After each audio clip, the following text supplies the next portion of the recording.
최재형을 하도록 하겠습니다. 올해 이분 순국하신 지 딱 100년이 되는 해입니다. 1920년에 돌아가셨거든요. 그래서 지금 2020년이기 때문에 100년이 되셔서 올해 요 사업을 많이들 하더라고요. 그리고 작년에 TV에서 많이 조명이 되면서 좀 많이 알려져 있는 그런 분이신데, 이분이 또 의병사랑 또 연관이 되어 있어요. 그래서 오늘 세 번째 시간으로 러시아의 독립운동의 대부 최재형을 하도록 하겠습니다.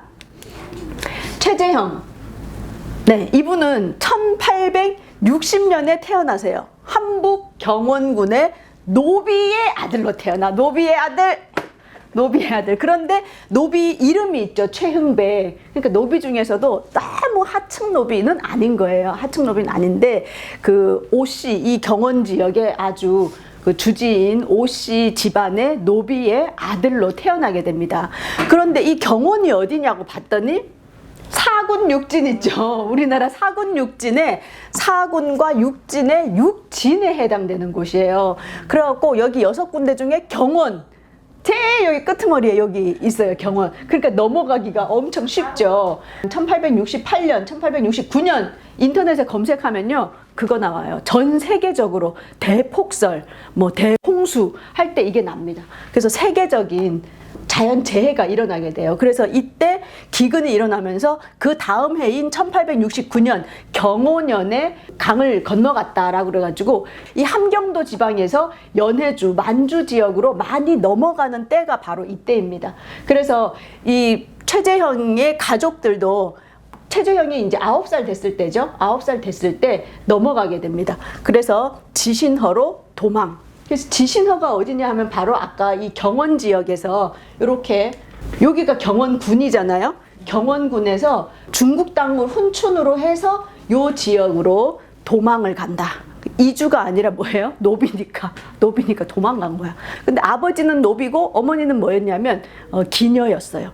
그래가지고 그 음악이라든지 춤을 아주 잘 췄대요. 어디서 배운 적은 없는데 잘 춰서 그걸로 또 돈을 버는 그런 분이셨다고 합니다. 그래서 나중에 이제 오시게 되고, 처음에는 이렇게 아버지랑, 할아버지랑 먼저 가게 돼요. 그러면서 이 지역에 정착을 하게 되는데요. 여기에 지신허 정착비가 이렇게 있어요. 근데 갑자기 이 인물이 나오는 거야. 서태지. 왜 서태지가 나올까? 발해를 꿈꾸며듯이 이렇게, 그런 것 때문에 있나? 해서 봤어. 이 비를 누가 세웠냐? 대한민국 음악인 서태지 헌정. 우리 오빠 역시 태지 오빠는 달라. 태지 동생이죠. 태지 동생은 달라. 잘나면 네. 오빠야. 잘나면 오빠야. 지신허 마을 예터라 그래가지고 언제 세웠냐? 2004년에 러시아에서 기념 공연을 했는데, 그 기념 공연을 한 수익금을 농민 1863년 함경도 농민 13세대가 가서 최초의 극동 러시아 최초 한인 마을을 구성했다. 그래서 1700여 명이 여기서 1937년 강제 이주 이전까지 1700명이 살았다. 그래서 여기를 140주년을 기념하여 비를 세운다. 그래서 돈 벌어서 이렇게 의미 있는 일을 하면 서태지가 죽어도 이 비는 남는 거잖아요. 그렇죠? 그런 생각을 하게 됐습니다. 1871년에 러시아에서는 이 연해주 지역에 한인들이 많아지는 걸 알고 이 사람들을 러시아인으로 만들어야 되겠다라고 해가지고 교육기관, 학교에 이 사람들을 들여보내야 되겠다라고 생각을 하게 됐습니다. 그래서 이 이전에는 1860년대에는 어떻게 했냐면 그냥 그 지역의 옛날 우리 스타일대로 서당 형태로 있었어요. 그래서 그냥 뭐 논어 맹자 가르치고 천자문 가르치고 이런 수준이었는데, 이제 러시아에서 학교로 들어와라, 제도권으로 들어오게 하는 거죠. 그런데 너무 재밌는 일이 뭐냐면, 여기에 사람들이 갔을까요? 안 갔을까요? 우리 조선 사람들이 학교를 안 가. 왜냐면 러시아화 되고 싶지 않은 거야. 러시아 사람이 된다든지, 그리고 또 언젠간 돌아갈 건데 다시, 이런 생각이 있다든지. 그래서 어떻게 하냐면 러시아에서 강제로 니네 집에 그 입학 영영 됐으니까 들어가라 이렇게 하니까 어떻게 하냐면 돈을 주고 옆에 애한테 네가 대신가 이렇게 할 정도로 러시아인화 되고 싶어 하지 않았던 거예요. 그런데 그 속에서 이 최재형은 학교를 갔어. 그래갖고 최초의 러시아 학교에 입학한 인물이 최재형입니다. 그런데 그럴 수 있었던 이유는 뭐냐? 뭐였죠? 계급이? 신분이 노비였어요. 그러니까 조금 산다는 사람들이라든지 조금 이렇게 있는 사람들은 굳이 안 가고 한문 공부하고 서당 그런 스타일로 하고 싶었지만 이 사람은 더 이상 내려갈 데가 없는 거지. 그리고 이 최재형의 아버지가 어떻게 생각했냐면 어차피 우리는 다시 조선으로 넘어가도 노비이기 때문에 여기서 뭔가 살아보고 싶었던 거예요. 러시아 학교를 보내게 됩니다. 그래서 여기 들어가가지고 러시아어를 배우면서 공부를 하게 돼요. 그런데 그 기록에 뭐가 나와 있냐면 얼마나 가난하고 먹을 게 없었으면 이 1870년대 그 이 지신호 지역의 거리에 시체들이 굶어 죽은 우리 한인 시체들이 많았대요. 그리고 학교 간 기록에 보면 신발이 없었대. 최재형이 얼마나 추워. 신발이 없으니까 그 지푸라기를 이게 발에다 매가지고 걸어가다가 추우면 조금 풀어가지고 호호 이렇게 하고 다시 신고 학교를 걸어갔다라는 기록이 남아 있어요. 그러다가 어떤 일이 생기냐 하면 이제 11살에 가출을 해. 친구 둘이랑 같이. 근데 가출을 하는 이유가 뭐냐? 형수님, 큰 형수님의 구박에 못 이겨. 그러니까 이 당시에는 그런 게 있었어요. 사실 먹을 것도 없는데 시집 와가지고 보니까 시아버지의 그 시할아버지까지 있는데 먹을 게 없어서 굶어 죽기 일보 직전에 왔는데 시동생이라고 줄줄이 있고 하니까 얼마나 짜증났겠어요. 일도 잘 못하고 이러니까 막 구박을 그렇게 했나 봐요. 얼마나 구박을 했으면 세상에 그 러시아 땅에 다 코쟁이들만 있는데 집을 나갈 생각을 하겠어요. 근데 사실 이 가출을 하지 않았다면 최재형은 그냥 사는 사람이었어.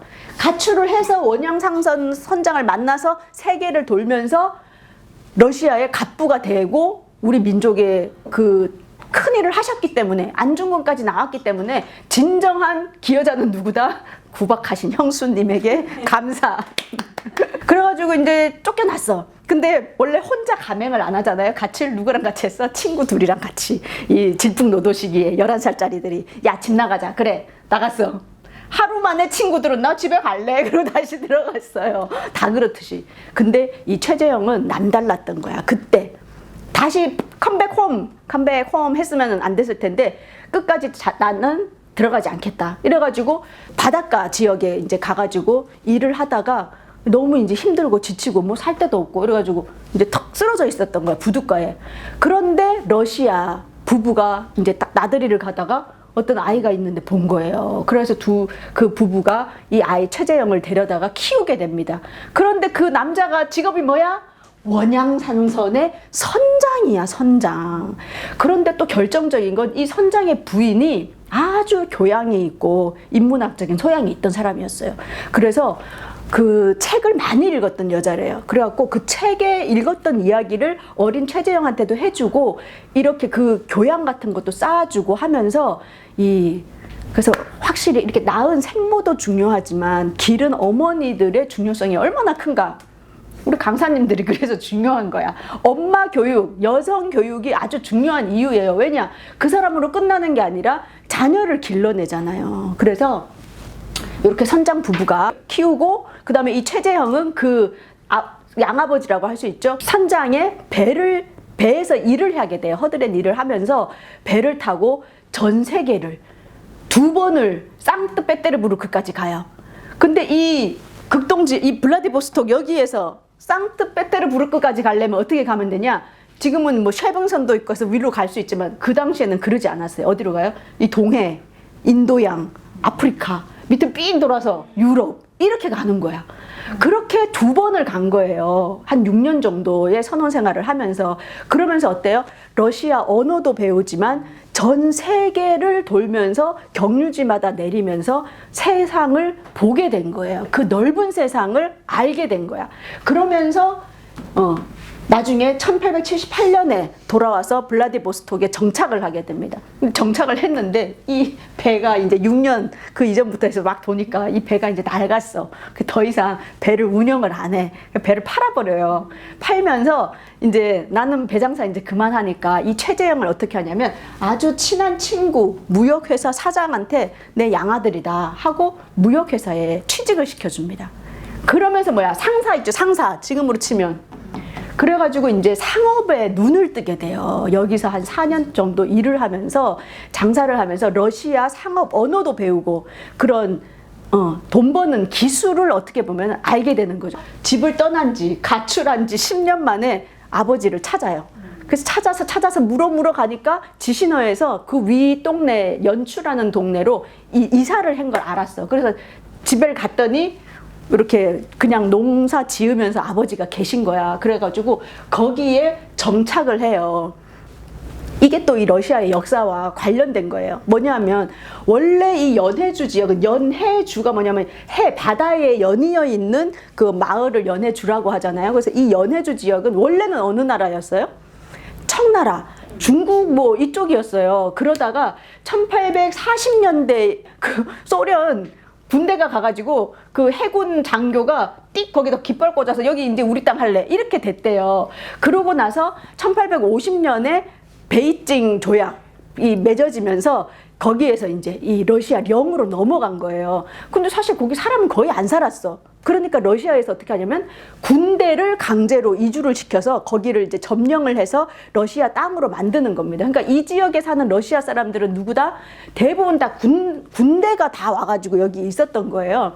그러다 보니까 이 군인들의 통역이라든지 우리나라 사람과 조선인과 통역을 주로 해주면서 있는데 어때요? 이 최재형이가 상트페테르부르크도 가본 데다가 또 세계 그것도 잘 알고 또 조선말도 알고 중국말도 비슷하게 또 알고 그 다음에 러시아어까지 하고 이게 또 머리가 잘 돌아가니까 이 사람을 말단 공무원을 시켜준 거예요. 그러면서 여기에서 이제 활동을 하게 됩니다. 그러다가 1884년에 무슨 일이 일어나면 여기를 이제 더 발달시켜야 되겠다 해서 뭘 놓냐면 도로를 놓게 돼요.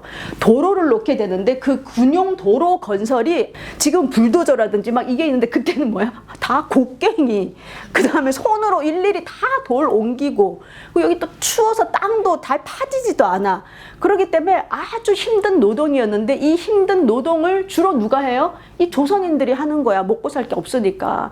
그러다 보니까 이 통역을 해주는 우리나라 사람들이 엄청 악독하게 러시아 편에 붙어가지고 우리 이 노동자들을 좀 갈취했대요. 왜냐면 말도 모르지. 이러니까 그냥 시키는 대로 하고 도중에 이익을 막 갈취하고 엄청 험하게 다루고 이랬다는 거야. 그런데 거기 군용도로 건설 통역원이 되면서 이 최재형이 노동자 편에 너무 들어준 거예요. 노동자 편에 들어주면서도 일도 잘하고 그러니까 노동자들이 엄청 잘 따르고 이러다 보니까 그때 생긴 별명이 바로 페치카라는 별명이 생긴 거예요. 페치카. 페치카가 뭐죠? 난로라는 뜻이잖아요. 그러니까 그 춥고 힘든 그 속에서 우리를 따뜻하게 해주는 사람이다라 그래가지고 페치카 난로의 별명이 붙으면서 많은 사람이 따르게 되는 거야. 그러니까 통역만 시키는 게 아니라 몇 년 있다가 아예 300명을 띄워주고 최재형한테 당신이 책임지고 도로를 건설하시오 이렇게 된 거야. 그래서 10년 동안 이 군용도로 건설을 하면서 이제 뭐까지 잘하게 돼? 건설업까지 이제 마스터하게 되는 거예요. 그런데 그 과정에서 이쪽 지역을 발전시켜야 되겠다라고 생각하고 있었는데 이쪽에 도로도 잘 나아지고 뭐가 다 잘 돼. 그러니까 은급 훈장을 받게 됩니다. 러시아 사람도 못 받는 상을 영향력 있는 사람이 된 거예요. 그러니까 얼마나 잘했으면, 그쵸? 잘하고 능력도 있고 했으면 그랬을까? 그런 생각을 할 수 있게 돼요. 그래가지고 이런 과정 10년 만에 뭐가 되냐? 이 연추의 도혼, 뭐라 그래야 돼? 지금 도지사? 뭐 이런 게 돼요. 도혼이 되는, 그래서 최초의 한인 자치기구의 대표가 됩니다. 그것도 그냥 우리끼리가 아니라 러시아 정부에서 인정한 그 지역 대표가 되는 거예요. 그런 분이십니다. 그러다가 1896년에 이제 니콜라이 2세가 되면서 대관식에 직접 참석을 하게 될 정도의 그 영광을 얻게 돼요. 그런데 우리가 알지만 1896년은 우리나라에서 무슨 해죠? 1895년에 을미사변이 일어나고 아관 파천이 일어난 때야. 그러니까 러시아 공사관으로 피신을 했잖아요. 그러니까 러시아와 아주 많은 이제 필요로 하는 거죠. 러시아와의 관계에서. 그러니까 조선에서 야, 러시아에 우리 조선 사람 혹시 없어? 한번 찾아봐. 찾아보니까 누가 있어? 최재형이라는 이 훈장도 받은 사람이 이때입니다. 이렇게 된 거예요. 그래갖고 편지를 수십 번 보내가지고 최재형에게 빨리 들어와라, 우리나라로. 그래서 황제를 도와라, 이렇게 해서 편지가 가. 근데 무슨 이유에서인지 모르겠지만 최재형이 안 가요. 답장을 안 보내. 본인이 노비인 것도 있고, 그리고 여기에서 할 일이 많았던 것도 있고, 여러 가지 생각이 있었겠죠. 그래서 이제 안 가는데, 어쨌든 그만큼 이 최재형에게 정부에서도 눈길이 갔다는 것을 알 수가 있습니다. 그러고 나서 이 최재형은 무슨 생각을 했냐면, 월급을 이제 도원이 되면서 월급을 받잖아요. 정기적인 월급이 딱 들어오는데 그 월급을 따박따박 은행에 저축을 해요. 그래갖고 그 당시에는, 지금은 금리가 너무 낮지만 금리가 높아서 그 월급 담보에 이자가 생기는데 그 이자를 다 어디다 쓰냐면 한인의 교육에 다 쓰게 돼요. 그래서 우리가 최재형을 이야기할 때 뭐 의병활동, 그다음 안중근을 후원한 것도 있지만 가장 큰 것은 어떻게 보면 그 지역의 교육에 아주 힘을 많이 썼습니다. 그래서 아까도 얘기했지만 이렇게 그 연추 지역에 아문이 뭐냐면 러시아 문학이에요. 러시아어 학과란 뜻이야. 학교를 설립해서 한인 자녀 교육을 시작했는데 우리나라 사람이 갔다 안 갔다? 안 갔다, 대부분. 그러다가 1891년에 이 황태자가 드디어 이쪽 지역에 방문을 해요. 최초로. 그러니까 그만큼 이 지역을 내가 이제 염두에 두겠다라고 하면서 이 지역의 중요성을, 그 부동항의 중요성, 그 다음에 일제라든지 제국주의 침략에 맞서는 그런 의미에서 황태자가 여기를 방문하게 됩니다. 그래서 아주 큰 사건이에요. 그래서 황태자 방문 기념 학교를 만들어. 그래서 그 학교를 만드는데 그 학교에 최초로 한인 교사가 이제 그 임명이 되는데, 알렉산드라 세면노바라는 우리나라 여자가 여기 학교 선생님이 돼요. 이분을 내가 이름을 왜 써놨냐? 최재형하고 결혼을 해. 최초의 한인 교사하고. 그래가지고 일남이 이녀를 낳습니다. 그런데 이유는 밝혀져 있지 않지만 새 자녀를 놓고 몇 년 만에 자살로 생을 마감해. 이 여자가. 그래가지고 나중에 다시 이제 재혼을 하거든요. 재혼을 해서 그 아래로 자녀가 8명을 낳아요. 그래서 총 최재형의 후손이 11명이야. 자녀가 11명. 네, 그렇게 됩니다. 그래서 이름을 써놨고요. 그 다음에는 뭐냐면, 이 당시에는 그냥 소학교만 졸업하면 땡이에요. 그 이상의 갈 학교가 없었어. 그런데 상급 학교를 만들고, 그 다음에 아까 월급 있잖아요. 그 월급의 이자로 총명한 아이들을 그 상트페테르부르크라든지 대도시로 유학을 보내요. 왜냐하면 자기가 배 타고 가보니까 여긴 너무 작은 도시인 거야. 큰 데 가서 많은 걸 공부해야 된다. 그래서 유학생을 파견을 하는데 학비, 생활비 다 줘. 완전히. 그렇게 해가지고 이 유학생들을 키우고요. 나중에 이 유학생들이 다시 러시아 이쪽으로 와서, 연해주 쪽에 와서 인재 양성하는데 큰 도움을 주고요. 심지어는 나중에 일본하고의 관계 때문에 러시아에서 이 최재형을 일본에서 이간을 시켜요. 이간질을 시켜가지고 간첩 같은 거 혐의를 씌우는데 이제 러시아 그 감옥에 갇히거든요. 최재형이. 그럴 때 그 사람을 구명해 준 사람이 누구냐? 유학생. 그때 어릴 때 코 찔찔 흘리면서 유학 갔었는데 나중에 커서 그 사회에 인재가 되어가지고 최재형을 풀어주는 그런 결정적인 일을 하게 되는 거예요. 이런 인재들을 키우고 그 민족의식이라든지 그런 정신이 있는 사람을 키우는 인재 양성이 얼마나 중요한지를 우리가 이 최재형의 일대기를 보면서도 알 수가 있습니다. 그래서 우리 강사님들이 중요한 거야. 학교에서는 얼마든지 공부 많이 시키고 또 학원에 가서 또 해가지고 기술교육은 엄청 많이 시키지만 인성교육, 정신교육은 누가 시켜야 된다? 우리 역사 강사님들이 시켜야 된다. 그런 생각을 하게 됐습니다. 그런 이후에는 이제 학교를 너무 많이 세워요. 최재형이 세운 학교 수가 엄청 많아. 근데 막 그러다 보니까 뭐 버는 거는 한계가 있으니까, 그래서 동네 사람들을 모아가지고 우리가 이렇게 한인들 교육을 시키는데 돈을 좀 더 벌어야 되겠다. 그래서 회사를 설립하자. 이래갖고 회사 설립을 해요. 그리고 아까 얘기했지만 그 러시아 이쪽 연해주 지역은 군령이 많이 왔다 그랬잖아요. 그 군대에 소고기를 공급해요. 역사 공부하다 보면 비숍 여사 많이 나오잖아요. 비숍 여사가 직접 우리나라 뭐 사진도 많이 찍어놓고 그 당시에 막 기록을 많이 했는데, 이 비숍 여사가 나중에 여기 연해주도 가요. 그래서 비숍 여사 기록에 보면 러시아에 갔는데 최재형이라는 사람을 만났다. 그런데 자기가 러시아를 가서 깜짝 놀란 게 뭐냐면 우리 이 조선의 사람들은 다 빼빼하고 조그맣고 이랬는데 여기를 갔더니 우리나라 사람들이 기골이 장대하고 살이 많이 쪄가지고 자기가 깜짝 놀랐다는 기록이 나오거든요. 그리고 최재형은 무슨 생각을 했냐면 일단 먹고 살아야 된다. 일단 배부르고 등 따셔야 돼. 이래서 경제력 향상을 하는데 그냥 하던 대로 한 게 아니라 되게 창의적이었던 것 같아요. 그래서 땅이 넓으니까 여기다가 관상수 나무도 큰 거 세워가지고 최초의 공원, 연해주 최초 공원도 만든 사람이 이 사람이야. 그런 다음에 그냥 나무만 심지 말고 돈이 되는 걸 심자 이래갖고 딸기를 열매가 나오는 걸 심자 이래가지고 딸기를 엄청 심어가지고 이 딸기로 돈도 엄청 많이 벌었대요. 딸기.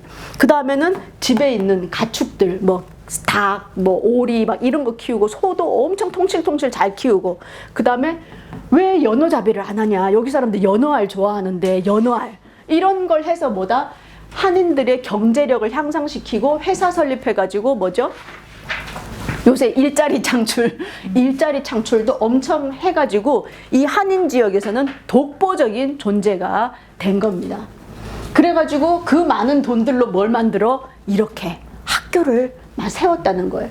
연해주 하산학교에 모인 한인 학생들 건물도 크다랗게 좋게 이렇게 다 지으려니 돈이 얼마나 들었겠어요. 그래서 이런 일 이때까지는 그냥 그 가서 성공한 그냥 기업인으로 끝이야. 마음 따뜻하고 잘해준 사람 이걸로 끝인데 무슨 사건이 일어나냐. 1904년에 러일 전쟁이 일어나게 돼요. 그런데 이 최재형은 이미 러시아 국적을 가졌어요. 그래서 러시아 국적이야. 그런데 러일 전쟁이 일어났어. 그 러일 전쟁에 참전했다라고 기록에는 되어 있어요. 근데 직접 이때 나이가 벌써 이제 좀 40 좀 됐으니까 직접 전쟁에 이렇게 했을 것 같지는 않고 이제 그 군자금을 댄다든지 뭐 이런 조직에 활동을 했겠죠. 그래서 러일 전쟁에 참전을 하게 됩니다. 그래서 이때 아마도 그 간도 관리사인 이범윤과 교류를 했을 것이다 라고 이 책에 나와 있어요. 그래서 이 이범윤은 누구냐? 이범진, 이휘종 들어보셨죠? 네. 헤이그 특사 이휘종의 아버지가 이범진이야. 그 이범진의 형이 이범윤이에요. 근데 간도 관찰사로 이때 와 있었어. 그래서 교류가 있었을 것이다. 그리고 1905년에 결국엔 을사늑약이 체결되잖아요. 그러니까 이제 이 최재형이 이제 그동안에는 그냥 돈 잘 벌던 성공한 기업가에서 이 민족에 대한 관심으로 탁 돌아서게 된 계기가 러일 전쟁인데 뭐냐면 자기는 이 러시아에 와보니까 너무 러시아가 발전된 거야. 근데 일본이 쳐들어왔어. 당연히 러시아가 이길 줄 알았어. 근데 세상에 그 막강하다고 생각했던 러시아가 일본한테 졌어. 그거를 보면서 이 일본을 내가 가봐야 되겠다. 일본에 대해서 내가 알아봐야 되겠다라고 생각을 한 거예요. 그런데 그 당시에 박영효 아시죠? 박영효가 일본의 그 힘을 빌려가지고 어떻게 좀 해보려고 했었잖아요. 박영효한테 연락이 와요. 한번 보자. 근데 연락이 왔었는데 이때 이 러일 전쟁이 끝나고 나서 을사늑약이 체결이 되는 거 보고 내가 일본을 가봐야지. 그리고 일본에 가서 박영효를 만나요. 그러면서 일본 지역을 돌면서 야, 동양 일본이 이렇게 많이 발전했구나. 우리나라가 정말 위험하구나 하는 걸 깨닫게 돼요.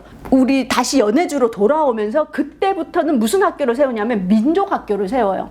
그 이전에는 러시아에 있는 모든 학교는 다 러시아어 공부만 하는 거예요. 러시아 학교야. 러시아 역사 배우고 다 이거야. 한국에 대해서는 배우지 않았었어요. 그런데 이때 위기를 느끼고 다시 돌아와가지고는 한인 학교를 막 세웠는데 몇 개 세워? 한인 학교 30개 세워요. 민족학교 30개. 이 지역에. 그러니까 그 이전에도 학교 뭐 이런 거 많이 세웠지만 이때 와서 민족학교를 세우면서 최초의 블라디보스토크 최초의 민족학교인 개동학교의 발기인 겸 교장으로 활동을 하시게 됩니다. 그래서 이 개동학교가 출발점이에요. 그래서 대한매일신보에 이 기사가 나면서 최재형이 민족의 지도자로 이제 좀 바뀌는 계기가 된 것이 바로 러일 전쟁과 을사늑약입니다. 그래서 이렇게 교육을 계속 하다가 1907년에 정미조약에 의해서 군대가 해산되잖아요. 그러면서 우리가 지난 시간에 배웠던 그 정미의병, 그다음 13도 창의군, 그리고 의병이 이제 패배하고 그다음에 이제 남한 대토벌 막 이런 사건들이 일어나면서 의병들이 어디로 넘어와요? 이 연해주와 만주 지역으로 넘어오게 되는 거예요. 그래서 1908년에 의병 조직을 이 일대로 오는 우리나라 이제 한반도에서 못 있고 건너오는 사람들이 점점 많아지면서 이 사람들이 다 뿔뿔이 흩어져 있으니까, 그쵸? 그때 뭐 기독교계, 대종교계, 뭐 의병계, 뭐 애국계몽계 막 이렇게 있으니까 우리가 다 모아서 힘을 합쳐서 국내 진공작전을 펼치자라고 해서 만든 게 바로 동의회입니다.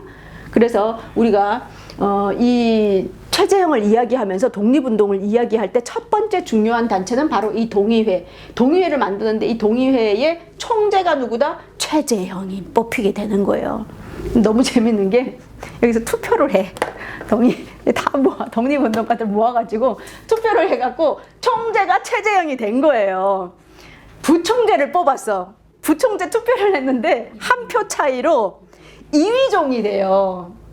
이휘종. 근데 이범윤하고 이휘종의 관계는 뭐예요? 조카랑 큰아버지잖아. 조카 큰아버지잖아. 이범윤이가 투표 결과 딱 나오니까 박차고 책상을 박차고 아니 노비가 총재가 되지를 않나. 근데 이범윤은 벌써 이씨에다가 간도 관찰사에다가 자기 동생은 러시아 대사다가 뭐라고 얘기했냐면 세상 견문도 짧고 그 인덕도 많이 쌓지 않고 젊은 조카가 부총장이 된 거에 대해서 나는 인정할 수 없다. 그래가지고 이걸 차. 그러니까 이 이휘종이 막 내려와가지고 큰아버지 고정하시옵소서. 저는 능력이 미약하니 큰아버지가 하십시오. 이래가지고 양보를 해서 부총재가 되세요. 이범윤.